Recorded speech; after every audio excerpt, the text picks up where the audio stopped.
আসসালামু আলাইকুম সবাইকে। আমি মোহাম্মদ আফরাজুর রহমান ইমন। বর্তমানে পড়াশোনা করতেছি রুয়েট সিএসসি ডিপার্টমেন্টে। তো আজকে আমরা জটিল সংখ্যা অধ্যায়ের কিছু গুরুত্বপূর্ণ এমসিকিউ সলভ করব। সো দেখো, প্রথমে আমি এখানে একটা জিনিস লিখে রাখছি। এটা হচ্ছে আই এর অয়লার ফর্ম, অর্থাৎ i is equal to i to the power i pi by two. এটা হচ্ছে আই এর অয়লার ফর্ম। তাহলে এটা জানা থাকলে আমাদের এই ম্যাথটা করা সহজ হবে। সো এখন আমরা কি করব? এখন আমরা ম্যাথটা সলভ করার ট্রাই করব। তাহলে কি আছে, পাওয়ার যদি থাকে গুণ আকারে, তাহলে সেটা কি করব? যোগ আকারে লিখতে পারবো। তাহলে এটা কি লিখবো আমরা? Direct i to the power i plus i square plus i cube plus dot dot dot i to the power 37। হ্যাঁ, এখন আমরা কি জানি, পরপর চারটি আই, যদি পরপর চারটি আই এর যদি এরকম করে থাকে, অর্থাৎ যোগফল হিসেবে থাকে পরপর চারটি ঘাত, তাহলে সেটাকে আমরা জিরো লিখতে পারি। I cube plus i to the power 4, এটা হচ্ছে জিরো। তাহলে এখানে 37 পর্যন্ত রয়েছে। আই টু দি পাওয়ার 36 পর্যন্ত যে যোগফলটা আছে সেটা জিরো হবে। থাকবে কি? আই টু দি পাওয়ার 37, অর্থাৎ লাস্টের পদটা থাকবে আমাদের। আই টু দি পাওয়ার 37 মানে কি? I to the power i. I to the power 37 মানে i to the power i. এই পুরোটা আসছে i to the power i. এখন আই এর যে আমরা যে অয়লার ফর্মটা আছে, এখন সেটা বসাই দিব। আই এর অয়লার ফর্ম হচ্ছে e to the power i pi by two to the power i. এটা যদি আমরা এখন ক্যালকুলেশন করি, তাহলে কি পাবো? E to the power i square into pi by two. তাহলে কি আসতেছে?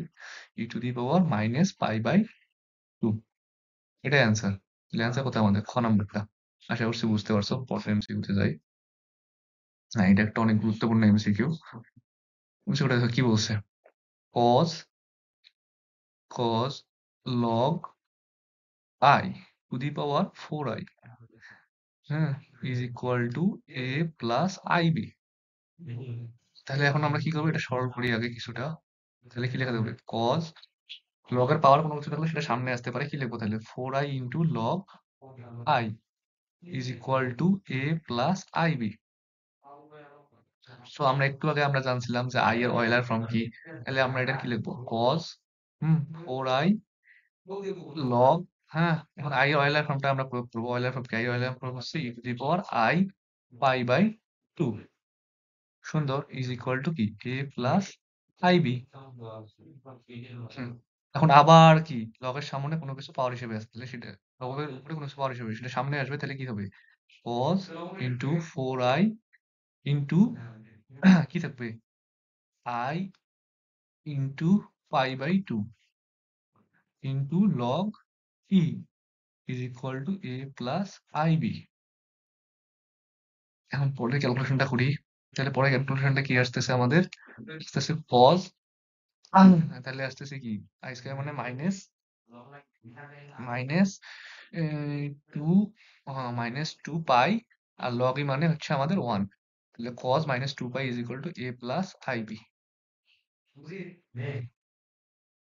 তাহলে এটা মানে কত? cos মাইনাস টু পাই মানে হচ্ছে, cos মানে 360 ডিগ্রি। cos 360 ডিগ্রির মান কত?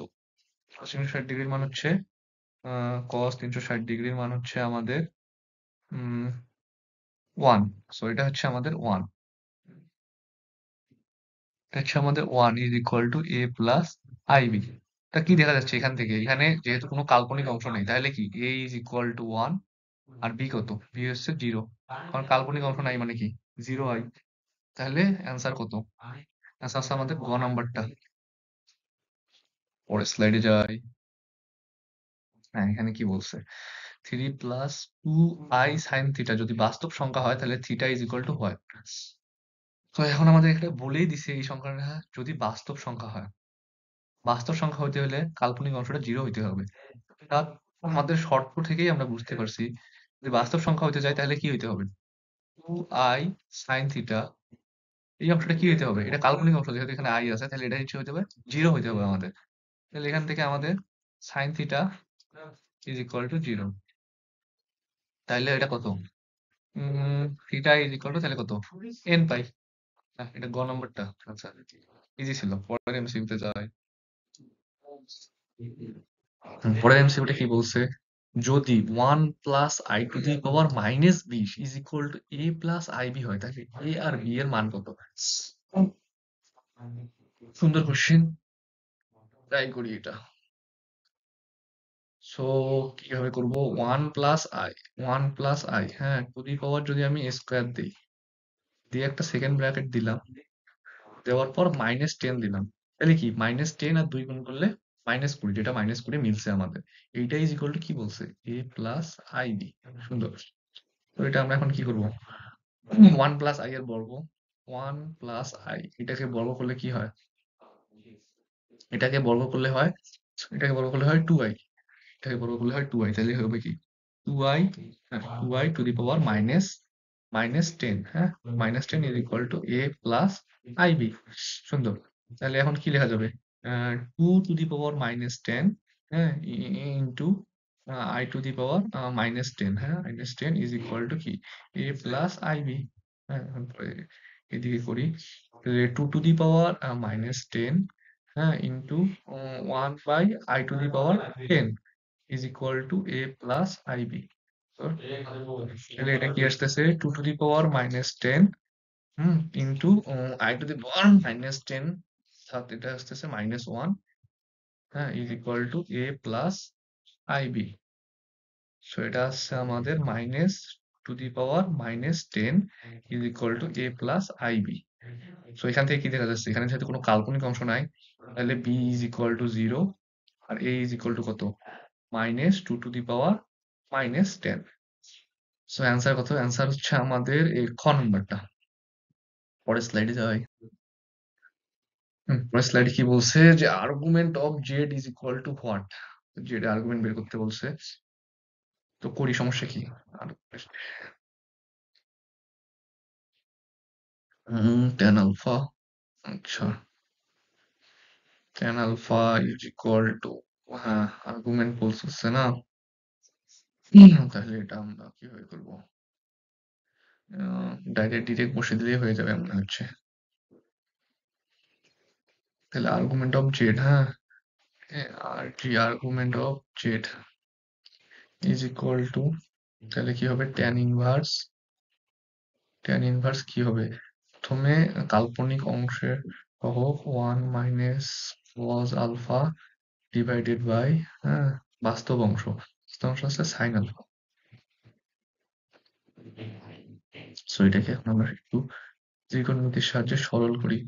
পরে কি লেখা যাবে? 1 - cos আলফা কি লেখা যাবে? 2 sin² আলফা/2 ডিভাইডেড বাই, নিচে কি লেখা যাবে? sin 2 আলফার সূত্র যদি ফেলাই তাহলে কি হবে? 2 sin আলফা/2 ইন্টু কস আলফা/2। সো এটাকে যদি একটু ক্যালকুলেশন করি, ট্যান ইনভার্স 2 কাটা, এখানে একটা সাইন কাটা, এখানে একটা সাইন কাটা, তাহলে কি থাকতেছে? ট্যান আলফা/2। সো অ্যান্সার কত আমাদের? আলফা/2। সো অ্যান্সার হচ্ছে খ নম্বরটা। আশা করছি বুঝতে পারছো। পরের স্লাইডে যাই। পরের স্লাইডে কি বলছে? বলছে যে z is equal to 1 plus i হলে argument of z square e to the power z minus i is equal to what? So এটাকে প্রথমে আমরা আর্গুমেন্ট করার আগে বের করে দেখি যে এই মানটা আসলে কত আসে, যে Z square e to the power z minus I, এই জিনিসটা আসলে কত আসে এটা একটু দেখি বের করে। জেড স্কোয়ার তাহলে 1 plus i whole square, z এর মানটা আমরা বসাই দিলাম, into e to the power z এর মান যদি বসাই দিই তাহলে 1 প্লাস আই মাইনাস আই, সেখান থেকে আই কাটা যাবে, তাহলে কি আসতেছে আমাদের?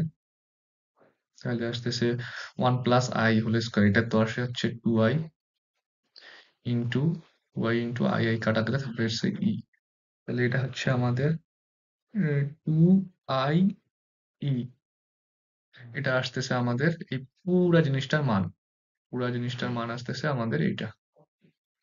সো এটারে আমাদের এখন কি করতে হবে? আর্গুমেন্ট বের করতে হবে। সো এখানে এটার আর্গুমেন্ট কি হবে? ট্যান ইনভার্স, হ্যাঁ, ট্যান ইনভার্স কাল্পনিক অংশ কত? সো 2i, বাস্তব অংশ কত? বাস্তব অংশ 0, কারণ এখানে বাস্তব অংশ নাই, বাস্তব অংশ নাই মানে 0, এটা 0। তাহলে এটা কত? এটা হচ্ছে আমাদের 90 ডিগ্রি, হ্যাঁ 90 ডিগ্রি, কারণ এটা কি অসংজ্ঞায়িত, ট্যান 90 ডিগ্রি মানে অসংজ্ঞায়িত, i/2। ক নাম্বারটা অপশন। স্লাইডে যাই। পরের এমসিকিউটা কি বলছে? এখানে একটা জটিল সংখ্যা হলে এই এত রাশিটার মান কত সেটা বের করতে বলছে। সো এটা একটা জটিল সংখ্যা। আচ্ছা, এক্স এর মানটা বের করি আগে, দেখি কি আসে এক্স এর মান। Root x, √2x minus i plus 1 is equal to 0। So এখান থেকে যদি আমরা এক্স বের করি, এক্স আসতেছে কত? এক্স আসতেছে আই, i-1, হ্যাঁ, i-1 ডিভাইডেড বাই √2। হ্যাঁ, এটাই আসতেছে। সো এটাকে আমরা যদি বর্গ করি একটু, তাহলে এক্স স্কোয়ার, উভয় পাশে মনে করেন বর্গ করলাম, বর্গ করি তাহলে উপরে আসবে -2i, নিচে আসবে 2। একটু টু কাটা যাবে, তাহলে আসতেছে আমাদের কত? X square is equal two -i। সুন্দর। আমরা এটা করার ট্রাই করব। এখন কি, পুরো এক্স টু দি পাওয়ার 4 দিয়ে পুরো রাশিটাকে আমরা গুণন দিব। তাহলে পুরো রাশিটাকে যদি গুণন দিই, তাহলে কি হবে? X two the power 4 plus x square plus 1। সুন্দর। একটা দাগ পড়ছে, সেটা মিশবে না। এখন আমরা কি করব? এখন আমরা বসাই দেব। এক্স স্কোয়ারকে কি লেখা যাবে? এক্স টু দি পাওয়ার 4 কে লেখা যাবে x square two the power square, হ্যাঁ সুন্দর, প্লাস এক্স স্কোয়ার প্লাস 1, হ্যাঁ সুন্দর। হ্যাঁ হ্যাঁ, এক্স স্কোয়ার মানে কত? এক্স স্কোয়ার মানে হচ্ছে মাইনাস আই তার উপর স্কোয়ার, হ্যাঁ, প্লাস, আচ্ছা এক্স স্কোয়ার মানেই তো মাইনাস আই, তাহলে তাহলে এখানে মাইনাস আই হবে প্লাস 1। তাহলে এটা হচ্ছে আমাদের কত? আই স্কোয়ার মানে, আই স্কোয়ার মানে -1, -1 মাইনাস আই প্লাস 1। তাহলে আমাদের কি, এই ওয়ান কাটা যাচ্ছে, অ্যান্সার থাকতেছে কত? -i। অ্যান্সার তাহলে গ নাম্বারটা আমাদের। পরের স্লাইডে যাই। হ্যাঁ, এই যে সুন্দর একটা এমসিকিউ আসছে। এই ধরনের এমসিকিউ পরীক্ষা অনেক আসে, যে এগ্রি গুচ্ছতে আসছিল 2020-21 সালে। সো এখানে বলে দিছে I square is equal to -1 হলে I to the power i plus i square plus i cube plus dot dot dot i to the power 23। So আমি প্রথম এমসিকিউটার মধ্যে বলেছিলাম, যদি পরপর এইরকম থাকে যে পরপর i1 plus i2 plus i3 plus i4 plus I এর ঘাতগুলো যদি পরপর বাড়তে থাকে এবং সেইগুলো যদি যোগফল যদি 4 টাকা দেয়, তাহলে আমাদের এটা আসে 0। 0 কিভাবে আসে দেখি। আই টু দি পাওয়ার 1 মানে কত? আই টু দি পাওয়ার 1 মানে আই স্কয়ার মানে কত? আই স্কয়ার মানে -1, আই কিউব মানে কত? আই কিউব মানে হচ্ছে -i, I to the power 4 মানে +1। তাহলে সবগুলা কাটাকাটি যাওয়ার পর আসতেছে আমাদের 0। হুম। সো এখন আমাদের ম্যাথটা কি বলছে? আই থেকে, এর পাওয়ার 1 থেকে শুরু করে এর পাওয়ার 23 পর্যন্ত, 23 পর্যন্ত এটা আমাদের বের করতে বলছে। তো আমরা কি করব এখন? আমরা এখন সলভ করার ট্রাই করি। আই প্লাস কি, i square plus i cube plus dot dot dot i to the power 23। হুম। এখন আমরা কি করব? 4 6 24। তাহলে একটা কি করব? আই টু দি পাওয়ার একটা প্লাস আই টু দি পাওয়ার 24 যোগ করব, এবং ওই আই টু দি পাওয়ার 24টা বিয়োগ করে দিব, তাহলে ব্যালেন্স হয়ে যাবে। তাহলে কি হবে এখন? এই 1 থেকে শুরু করে 24 পরপর এই যে পুরা যোগফলটা আমাদের কত আসবে? 0 আসবে। তাহলে আসবে কত? তাহলে 0 প্লাস, সরি প্লাস না, তাহলে 0 minus, 0 minus I to the power 24। So এখন 0 মাইনাস আই টু দি পাওয়ার 24 করলেই হয়ে যাবে আমাদের, হুম, মাইনাস আই টু দি পাওয়ার 24 মানে কত? 4 6 24 অর্থাৎ -1।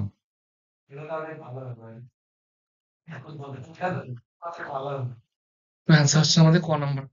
সো আশা করছি বুঝতে পারছো এমসিকিউ গুলা। আজকে মোটামুটি একটু ডিফারেন্ট টাইপের এমসিকিউ সলভ করছি, মানে একটু ভিন্ন স্টাইলের এমসিকিউ। জটিল সংখ্যা দিয়ে খুব বেশি হার্ড এমসিকিউ আসে না। ভার্সিটির জন্য এই এমসিকিউ গুলো ইনাফ। এর থেকে খুব বেশি কঠিন কোশ্চেন হয়তো বা করবে না স্যার, বাট আমাদের সবগুলো থিওরি বেসিক সবগুলো ক্লিয়ার রাখতে হবে। সো আজকে এতটুকুই। আল্লাহ হাফেজ। আসসালামু আলাইকুম সবাইকে।